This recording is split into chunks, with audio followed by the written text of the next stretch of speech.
moving ahead for the next panel discussion, requesting everybody to please be seated and come forward and take your seats. Well, the panel discussion is on leapfrogging traditional BFSI, syncing old with the new. And I shall call upon Deepak Damodar, Assistant General Manager, South Indian Bank, as moderator for this coming panel discussion. Joining him will be Dilip Kumar, Majhi, SVP-Head-Data Analytics, Cloud Platform, Axis Bank. Joining him, both of them will be Tejasvi, Addagada, SVP Chief Data Office, HDFC Bank. And I shall now call upon Ankit Goenka, Head of Customer Experience, Bajaj Allianz General Insurance. Joining them in the panel will be Jagdish Narayanan, Chief Information Officer, Reliance Jio Payments Bank. And lastly, I shall call upon Ravindra Ramnani, Principal Solution Architect, Elastic. I'll request all our panelists to please be seated. Can we have a huge round of applause, everybody, for our panelists? Good afternoon.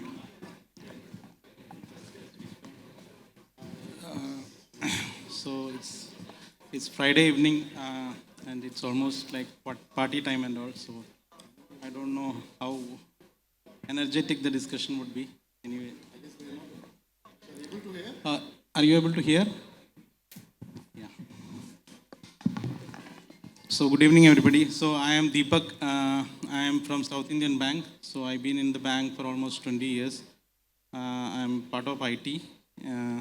So right now I am in the Business Solution Group. So happy to moderate this session. So we have an eminent panel here. So we have a mix of people. We have from banking side, then insurance, and from the tech platform also we have representatives. So I would, if you could introduce yourself, sir. Hi, I'm Dilip. I'm working currently as head of the analytics in the Axis Banks. So I'm here almost like 4 years. And that's what we are doing a lot of the analytics in terms of clouds, AI, data science, blockchains, a lot of things we are trying to do in the Axis Bank. And that's it, you know. So I'm having almost 25 years experience, yeah. And currently I am based out in Mumbai. Yeah, hi guys. Well, I'm Tejasvi Addagada, and I work with HDFC.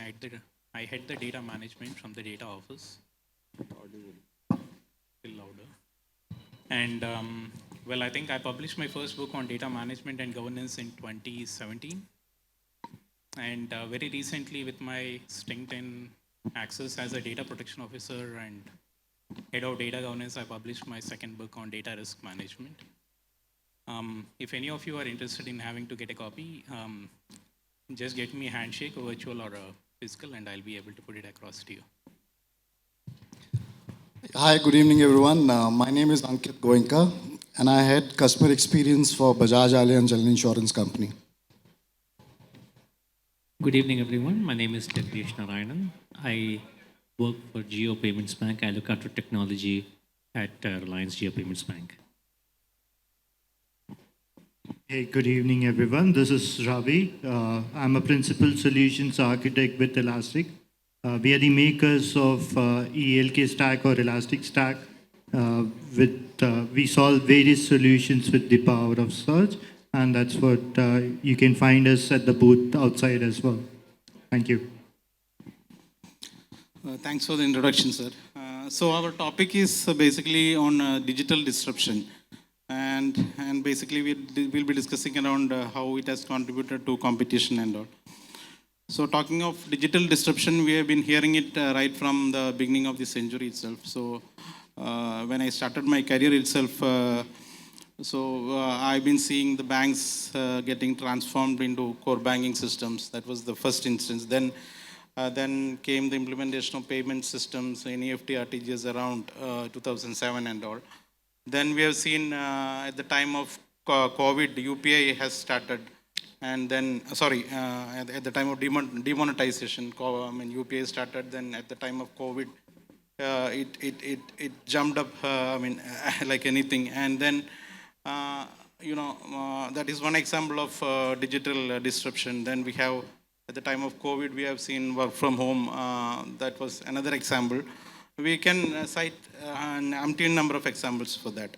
So I would like to start from Dilip.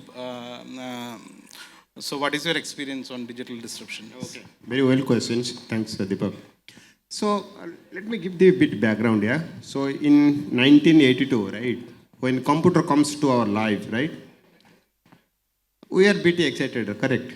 And in 2006, right, internet brings everybody, right?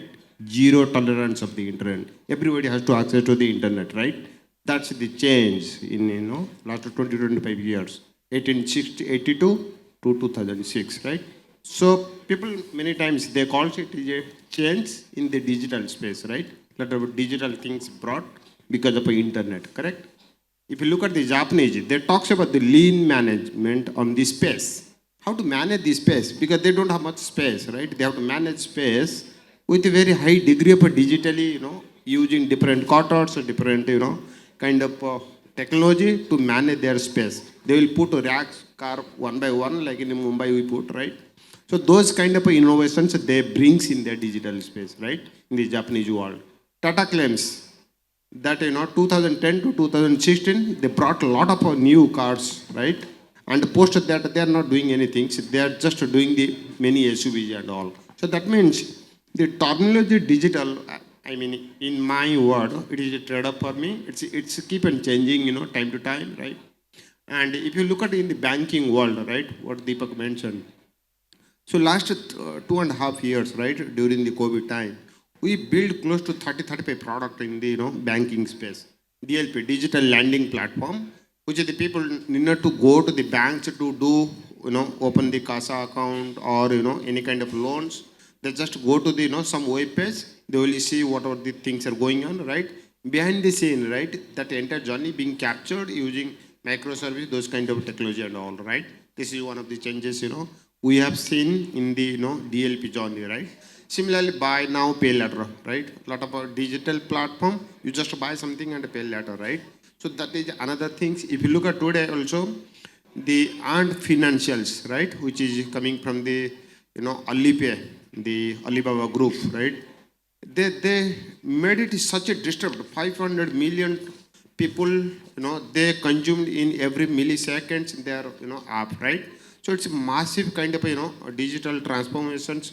World has seen it, right? That's what I can sense, Deepak. Yeah.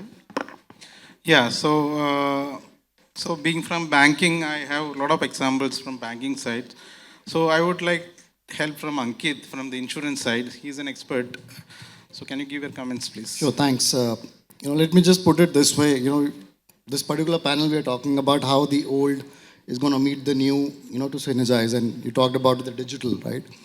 Now, in insurance, the moment of truth is claims, right? Now, when we look at the earlier era, if I take an example of motor claims, somebody who was met with an accident, right? There would be a surveyor appointed, a physical surveyor will go. There would be a lot of paperwork. Usually it's going to take around a week, 10 days to complete that paperwork. Then the file will travel to a central location or maybe a regional office. There somebody will look at the papers, will say, okay, I will approve this, I will not approve this. Okay, the cost of this particular part should be X, not Y, so and so forth. Now, typically this entire process used to take around 30 odd days. This was the old era, and some of us actually lived that era. Now, what's happening now? Using that old data, okay, that 20 years data, for example, which Bajaj had, we used that data, we put it onto the cloud. On top of it, we applied the AI and photogrammetry, and we created a product which is called Motor on the Spot. With Motor on the Spot, now the customer needs to just click a few photographs, upload that into our Caringly Yours app, and within few minutes, the money is actually transferred to the customer's account. The claim is settled. Right? So that's the digital disruption, right? From human to digital, and now actually it is humanizing the digital. So that's going to be the next thing, that how can we actually humanize the digital? Because there would be certain things where you can't really put automation and digitize end to end. That emotion needs to be there. Great. Thanks, Ankit. So digital disruption, we have a lot of things. It's a continuing process. So we are hearing about AI, ML, ChatGPT. Now we are hearing about digital CBDC, currency. So if we talk on, it continues. So let me come to the next point. The next question is basically how the digital revolution has increased the weight of codifiable information and the tools. So basically, we need some inputs from the data experts. We have Ravi here. Can you throw some light on that, Ravi? Yep, like you mentioned when you were starting that UPI was launched around 2016, 2017. Correct. I was working with a bank and we were doing closed user group transactions. And today, if we look, I don't know how many billion transactions happen every month. I've frankly lost track of that. Yeah, The so amount of data that is getting generated has become humongous. Correct. Not just UPI, but a lot of other BBPS has blown up as well. Everyone wants to. Yeah, I just checked the UPI statistics. So in January, it was 800 crore transactions. Yeah. So those are huge. Similar BBPS has grown as well. I've looked at BBPS from few billers to now nearly everyone can become a biller on BBPS as well. The amount of transactions have increased. The data has increased. It has become humongous. Now, problem is not just giving the right solution to your end customers, what Ankit mentioned, a modern way for customers to basically interact with the organization, but even for your own employees, finding the right data at the right time is really, really important. So every organization should not just strive to give the best experience to their customers, but to their own employees as well, to give access to data at the right time. And that becomes pretty important as well. So launching products, yes, it's very important, but enabling your employees to get that data to make the customer's experience that much more better is also very important. So that is one point that I feel the customer experience that you provide, not just from the digital channels, but even from your customer experience team also matters a lot. And giving a best experience to your employees is also very important on that front. Yeah. So talking about that, so we have based on the codifiable information, we have the supply side as well as the demand side. So on the demand side, we have the customer expectations, and the supply side, we have the technological enablers. We have the API, we have cloud computing, and all sorts of online shopping wallets, digital wallets, everything. So I'm coming to Tejasvi. Can you throw some light on that? So how these tools can be used to make use of this codifiable information? Well, I think your question is around data and information and having Correct. some value to Yes, it. yes. Well, specifically, I think when we started off with the database revolution and the data lakes, I think specifically, most of the banks, in fact, started having to curate all the information that is available out there, not only customer information, but perhaps the logs that were getting generated from the applications, from a perspective of having to ward off security risks. But however, I think we are getting to slowly see a change in the way that we are pursuing data storage and having to leverage data to directly as well as indirectly monetize it for the benefits. And with that, I think we can see a wave of a change, which in fact goes with the concept of we curate what we need, and part of it is fueled by the need of having to comply with certain regulations like the GDPR out there in the Europe, or even with the DPB, which is supposed to come up in India. And that in fact is getting to, be a paradigm shift in the way that, we manage data, we curate it, and in fact, we don't forget about having to delete it. But as we curate data for a specific purpose, we don't just look at having to digitize customer onboarding, which is more important, which all of the banks in fact look at. It's also about how we humanize a digital experience even in branches. Why don't we look at a QR code in the branch, and can a customer really scan the QR code, raise a request to change his or her address? This is the way we are envisioning data, in fact, along with technology, having to fuel the experience of onboarding customers as well as having to service them right in the path of their channels on what they're using, be it a mobile or be it a email or a WhatsApp or maybe even a chat GPT, which is coming up new. So that's my quick 2 cents. Thanks. So moving to the next question, it's the role of the new entrants, maybe the fintechs and big techs. So do you see it as a competition or cooperation? So what are the opportunities? So I'd like to ask Jagdish. Thank you. So it is very clear that the future lies in the world of collaboration. Every entity, whether it is the customer, whether it's all the players, and more importantly, even the regulators, if we need to achieve the common goal of inclusion, no one single entity is going to be able to achieve it single-handedly, no matter how large or how wide reach they would have. That's quite impossible. It is collaboration that will take us there. And the clear steps, for example, if you take UPI, the most famous of them all, what it has first done as a single step is it has just democratized payments, right? Until before UPI, if you needed to do a payment using a bank account, you would need to log in to that bank's assets, that bank's app, or that bank's website, and then do the transaction. You could not move the money from that account to another account by not connecting to that bank. In one single stroke, UPI did away with that, right? It just completely said, why should I connect why should I sort of tie hard the front-end experience of the customer from the back-end part of it? So whoever is able to provide a superior customer front-end experience, popularly known as PSPs, right? Payment service providers today, can provide the experience part of it, be it Google Pay, Phone Pay, whatever you have, what have you. And then the back-end can remain with the banks. The money can actually move from the banks.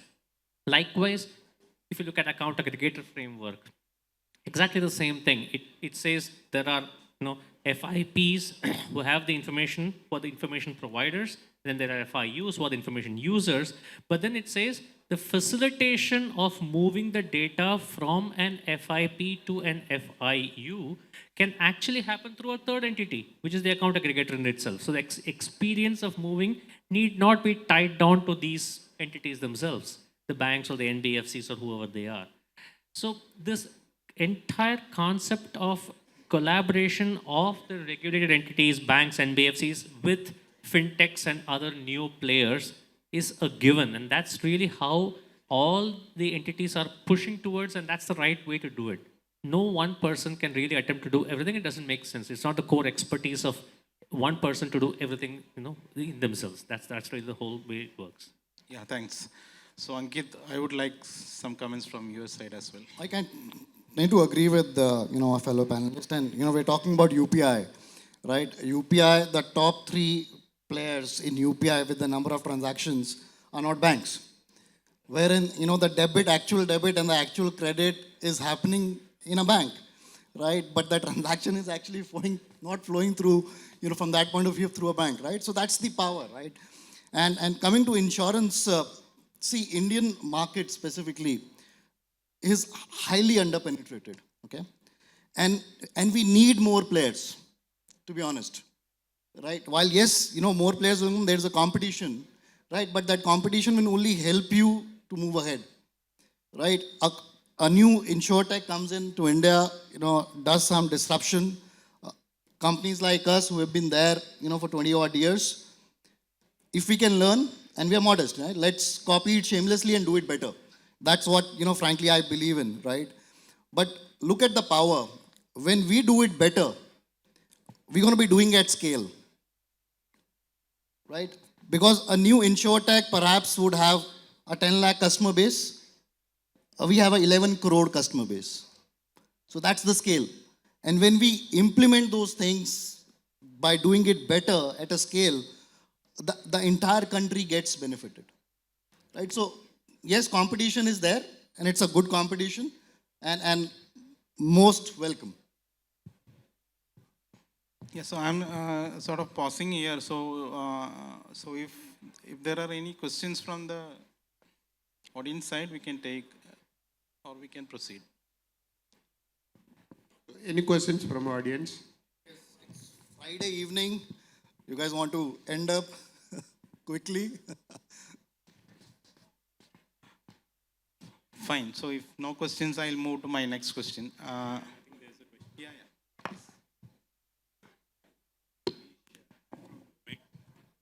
We are talking about competition and collaboration. I think I agree with what comments you made. There is going to be a collaboration. But how much of a collaboration would be done when you're looking at sharing the data? One is obviously learning processes, partnering for reach on the market. But how open are organization going to be to sharing the data with the competition or fintechs? See, whether you like it or not, the regulator will get into it and make you share the data. For example, when you talk about, let's say, banking, bureaus are there, right? We all know the reality. Now, all the banking entities are sharing that data, which in a way is getting shared with each one, right? Now, similarly for insurance also, there is IIB. Yes, it's not as matured as the bureau in the banking, but that's the future, right? So you need to be open, right? You can't shy away and say that, hey, I will not share the data. But in that sharing of data also, the player who's going to win is how are you making use of that data also that you're getting from competition. A simple example, for a motor insurance, right? A lot of us sitting in the room also, we may not be having only one insurer for the entire life for our vehicle. We might be shifting to a new insurer, right? Now, when you do that, how does the new insurer gets the data from the old one? They do get, right? And basis that only they underwrite and then give you a premium. But how you are using that and then giving that customized offer to the customer is the difference, right? So you need to be open. You can't shy away from it.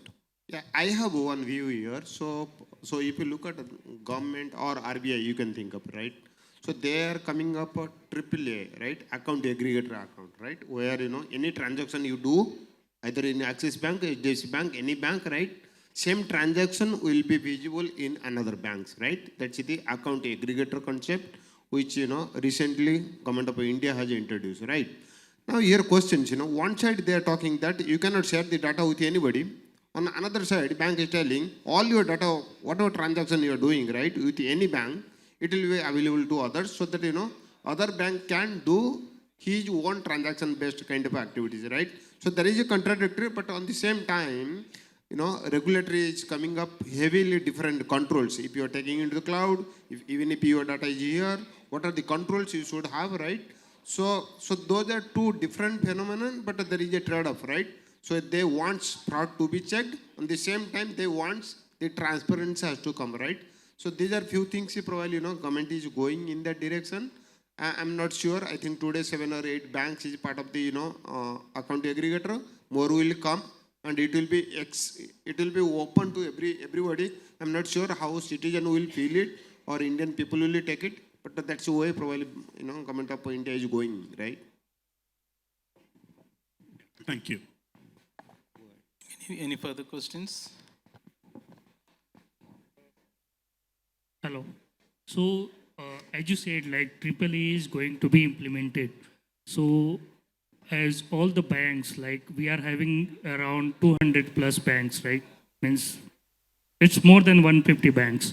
So the banks which are not under that, or maybe a smaller banks and all, how do they going to safeguard their business in this scenario, because they are again going to be a kind of a startup and all, and they are the bank like who are having the small or very niche market segment, or the consumers or customers.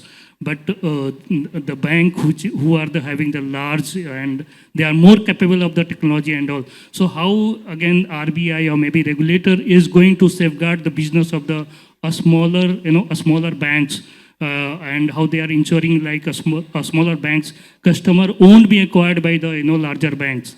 So how are they going to take care of this? This is point number one. Point number two is like, again, we are talking about the financial inclusion. So are we ensuring like going forward only the larger bank is going to be sustained? There is no place of the smaller banks. Okay, so probably my answer, I'll take up the first answer, first questions. So my answer is, it is a trade-off of the customer, DNA, right? So there is always a customer DNA. Probably, some people, if you look at the Citibank, right? So they normally, sense that we carry the extremely rich people, yeah? I mean, rich or poor, there is nothing as such. But they calls, we take the affluent people in another word, right?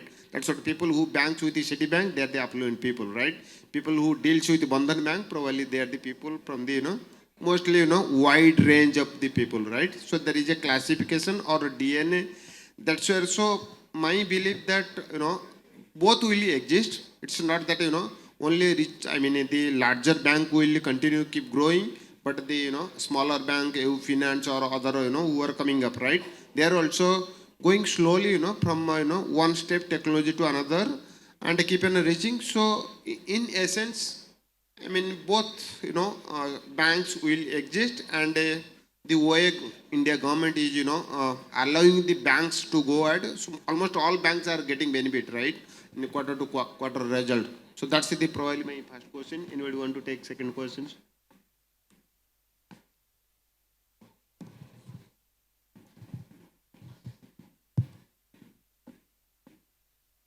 Right, this works. So just to take a shot at that, you would have seen recently the guidelines that came out a couple of months ago from RBI, specifically on cloud. And it's important to note that contrary to the belief that exists in several places, the regulator is entirely pro-cloud, entirely.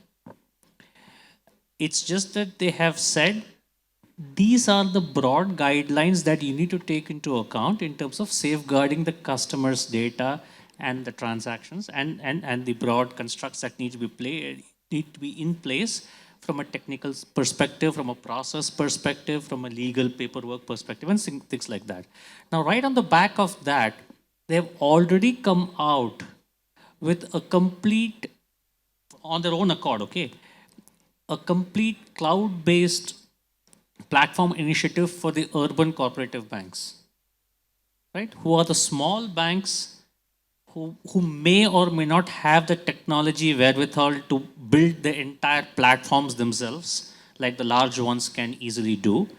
RBI has come out with this guidelines where they can build shared platforms on the cloud with the right segregations and things like that, and be able to leverage practically every technology that the largest banks can leverage. Because it is recognized that while an urban cooperative bank might be small in terms of the overall size as compared to obviously the large banks, but the important thing is wherever they play, in whichever region or locality they play in, they're pretty good they're pretty strong there. They have got a very strong local presence with the local community there, which no one else can breach so easily, and it need not be breached.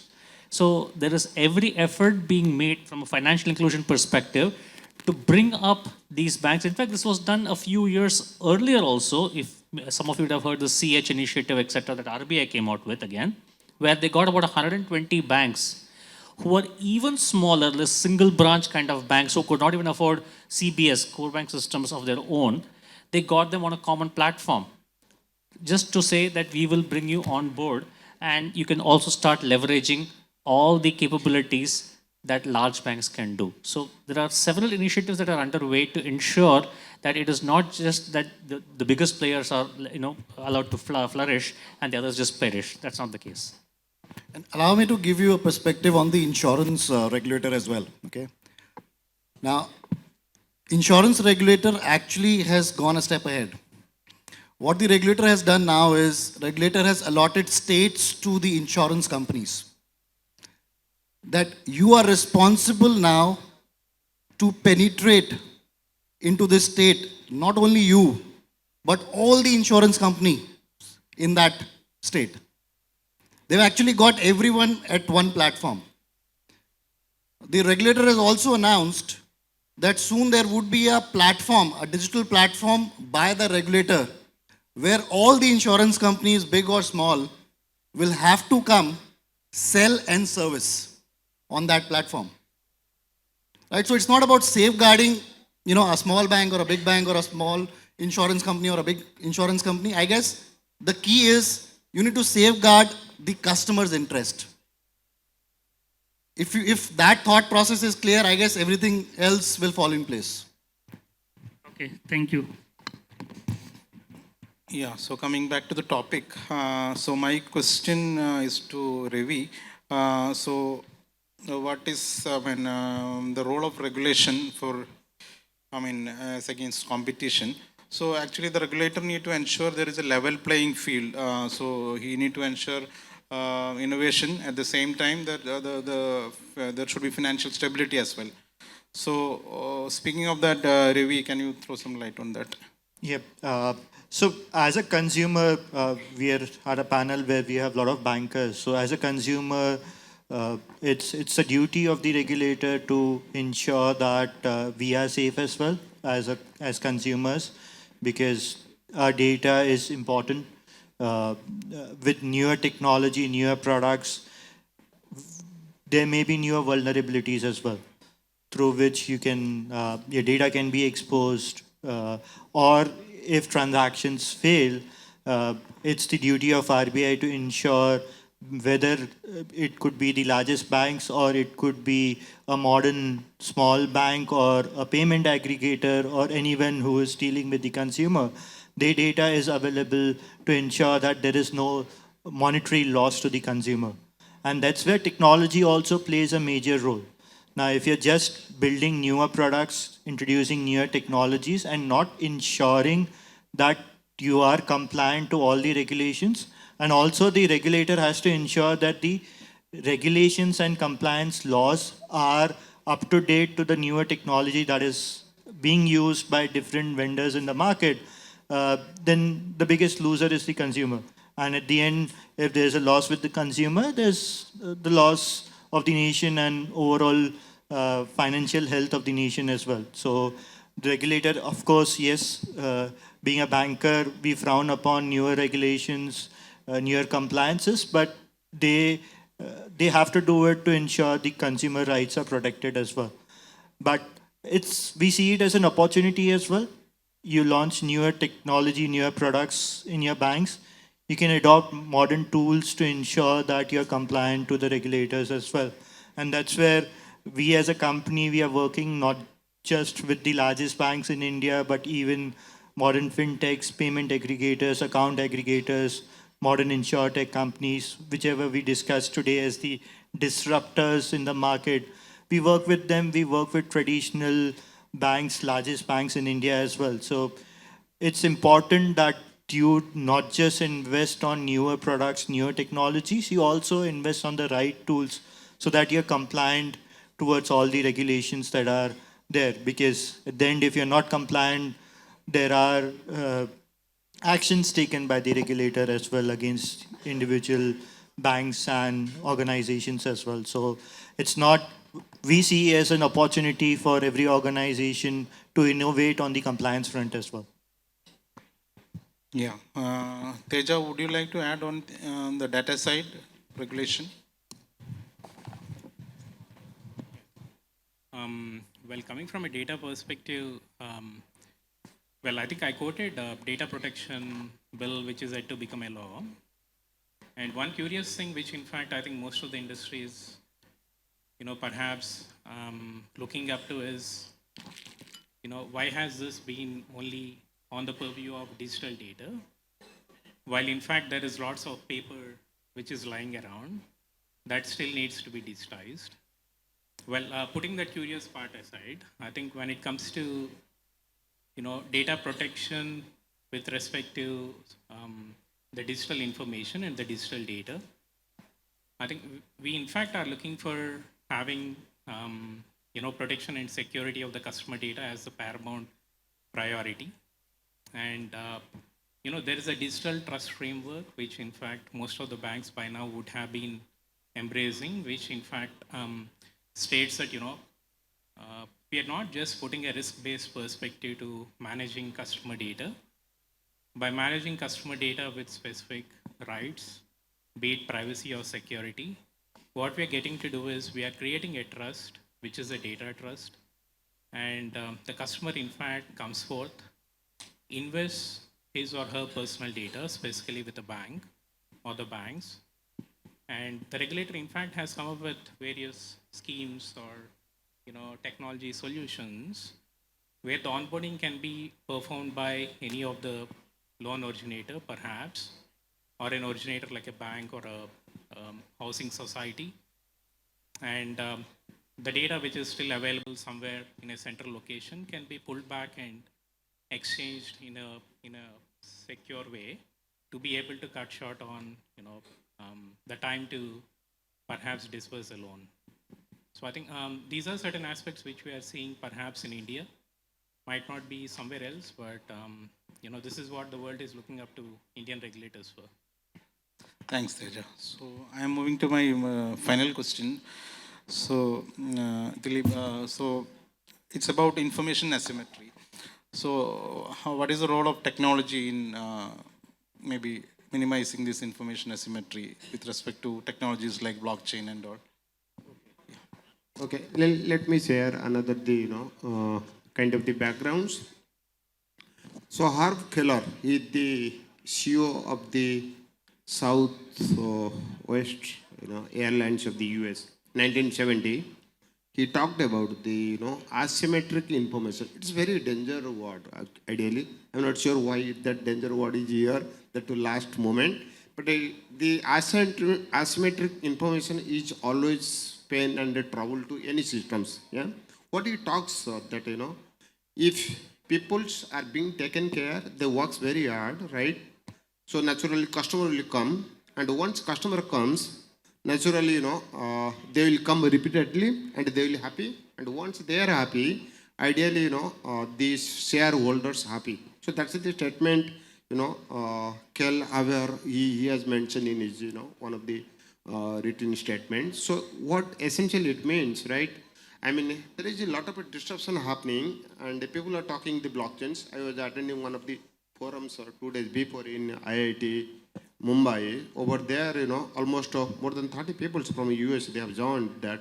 They are focusing so much works on the blockchain aspect, right? They are talking more than 500 plus kind of a fintech in US. In California, they are starting the works on the blockchains and metaverse. And of course, in India's, the Modi government has introduced CVDT and some metaverse. Some people they started working and all, right. So that's where things are going. So that means even in new innovations and new technology, people are coming up.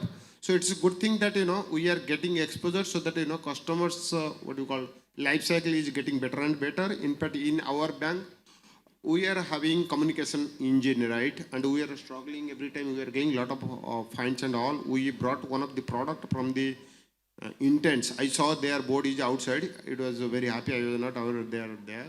But one of the product, communication engine, it's a digital kind of, your KYC, digital kind of, entire things, being captured over there, and it gives the SMS email with, digital format and all. So what I sense, there is a lot of, in new innovations happening from time to time. If you look at the Amazon Go store in the New York, you just enter, get the, brown egg, it will, deduct your money and you come back, right? You talked about the,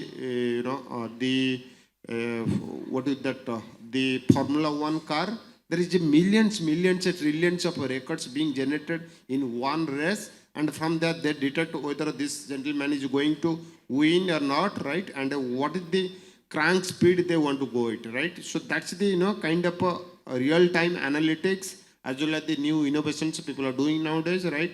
If you look at the Walmart, the last miles, when a salesman, picked up the item, some item, and he checked, okay, who are the customer near to his house, right?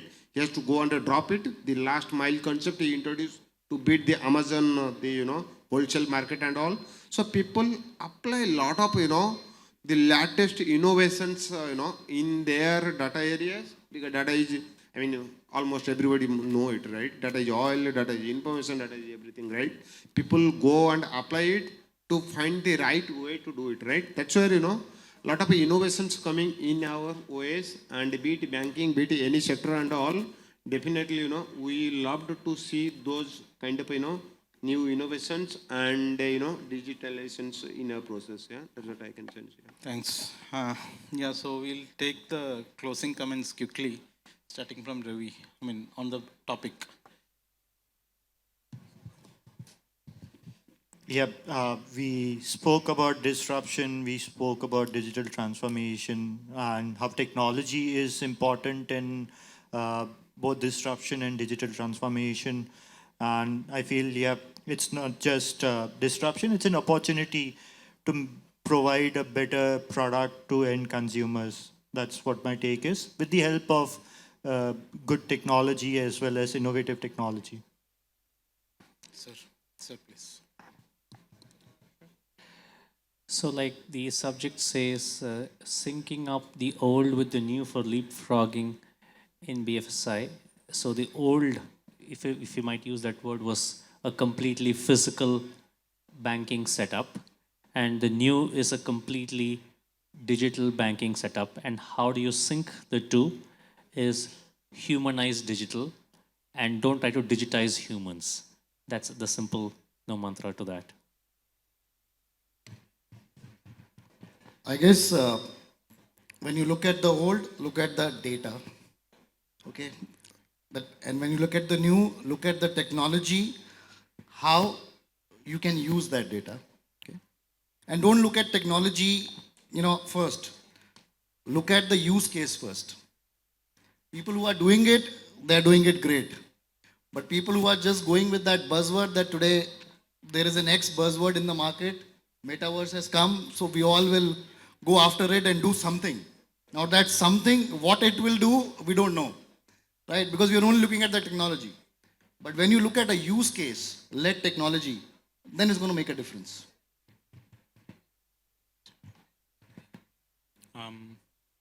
Well, I would still say that, I like the phrase humanizing digital. I think all of us used it. And however, I would still want to extend it to stating that, we need to humanize data as well. Data and digital these days go hand in hand, and specifically putting my further thoughts around it, I would still say that, with the chief data officers having to think about ESG, corporate governance, and having to enable, the banks to strengthen, their ecosystems and their economic stability of themselves as well as for the country. I think it's important that, the human aspect of data as well as digital comes into what we think about how do we sustain customer relationships, how do we sustain our social relationships, but that becomes more important. So that would be my concluding remarks. I think it is already time's up and we are waiting for drinking and other things. But very quickly I can sense, right?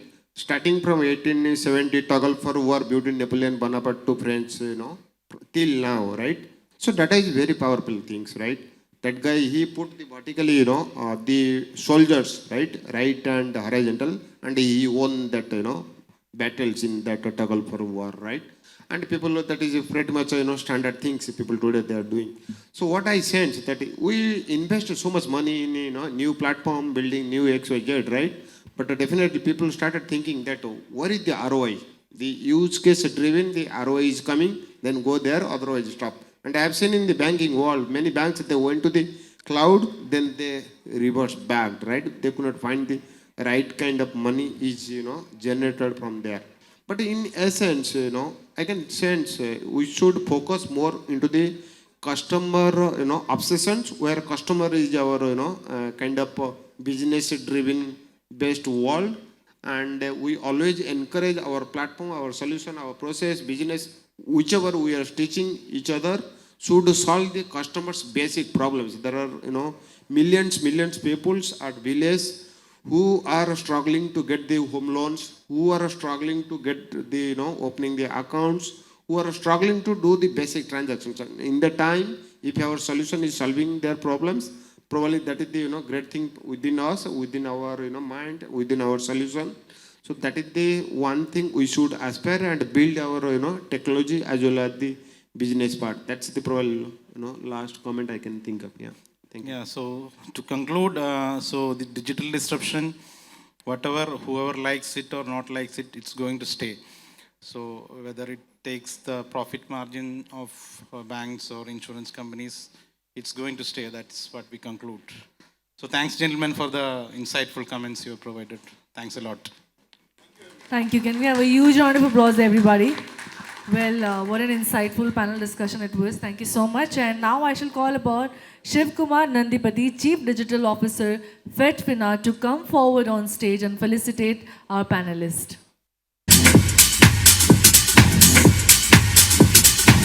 Mr. Shiv Kumar Nandipati, Chief Digital Officer, FedFina, to come forward and felicitate Deepak Damodar, Assistant General Manager, South Indian Bank.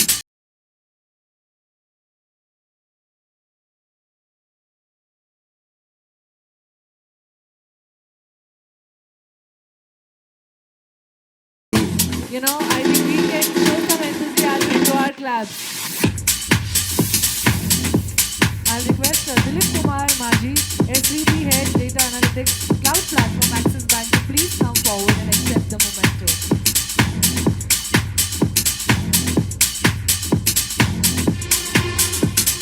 Requesting Mr. Tejasvi, Addagada SVP, Chief Data Office, HDFC Bank, to please come forward and accept the memento.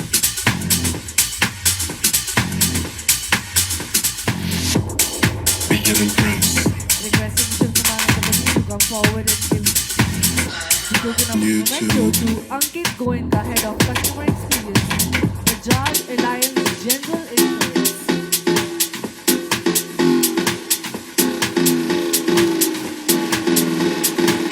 Calling upon Jagdish Narayanan, Chief Information Officer, Reliance Jio Payments Bank, to come forward and accept the memento.